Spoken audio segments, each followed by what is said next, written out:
Good morning. आज ये dictation Hindustan पत्रिका से लिया जा रहा है, तो आप लोग इसको अच्छे से ट्रांसक्रिप्ट करें, जिसकी गति 80 शब्द प्रति मिनट की होगी। Ready, start.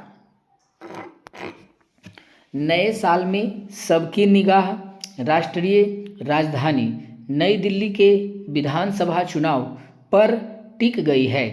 यहाँ रोज कोई नया मुद्दा उठता है और सियासी पारा चढ़ जाता है। भाजपा, कांग्रेस और आम आदमी पार्टी तीनों ही चुनाव जीतने के अभियान में जुट गई हैं। मतदाताओं को लुभाने और प्रतिद्वंदियों को कटघरे में खड़ा करने का कोई मौका कोई पार्टी छोड़ना नहीं चाहती है। दिल्ली में पत्र की राजनीति भी बहुत रोचक हो गई है और यह समझना दिनों दिन मुश्किल होता जा रहा है कि सच क्या है। मिसाल के लिए धर्म स्थलों के बचाव में दिल्ली की मुख्यमंत्री ने उपराज्यपाल को पत्र लिखा, तो पत्र द्वारा ही जवाब मिला कि धर्म स्थलों को गिराने की कोई फाइल नहीं है, कोई धर्मस्थल नहीं तोड़ा जा रहा। अब यह बड़ा सवाल है कि कौन सही बोल रहा है और कौन गलत।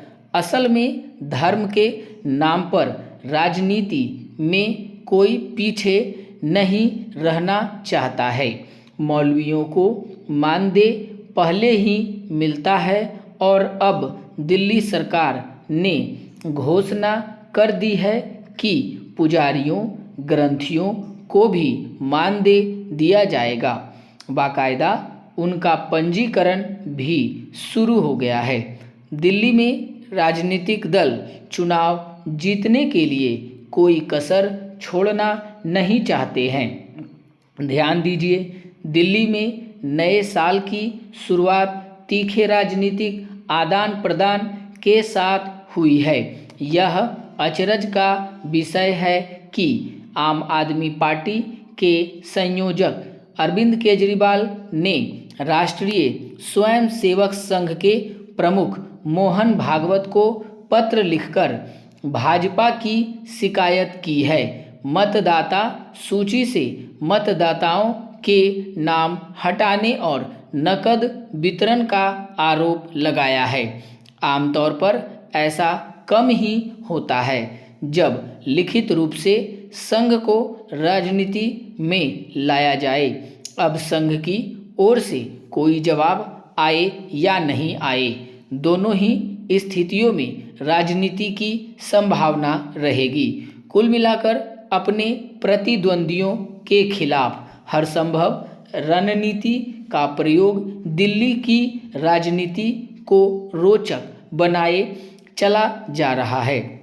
दिल्ली में कांटे की टक्कर कतई आश्चर्य का विषय नहीं है।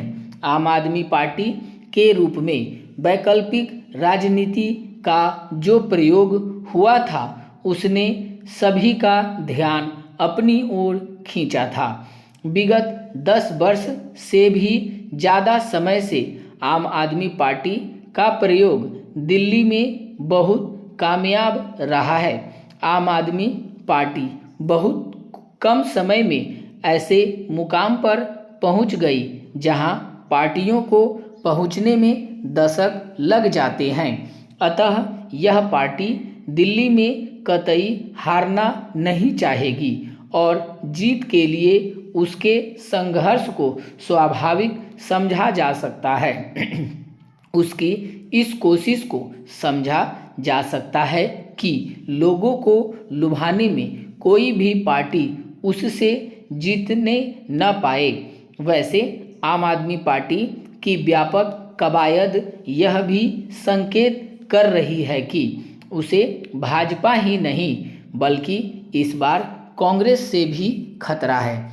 यहाँ यह कहने में हर्ज नहीं कि इस पार्टी को के हाथों से दिल्ली सरकार को छीनना आसान नहीं होगा।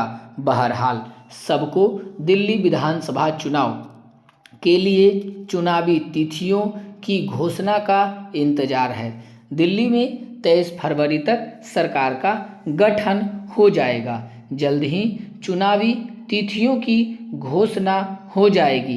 पिछली बार दिल्ली में 8 फरवरी को मतदान हुआ था और 11 फरवरी को परिणाम सामने आए थे।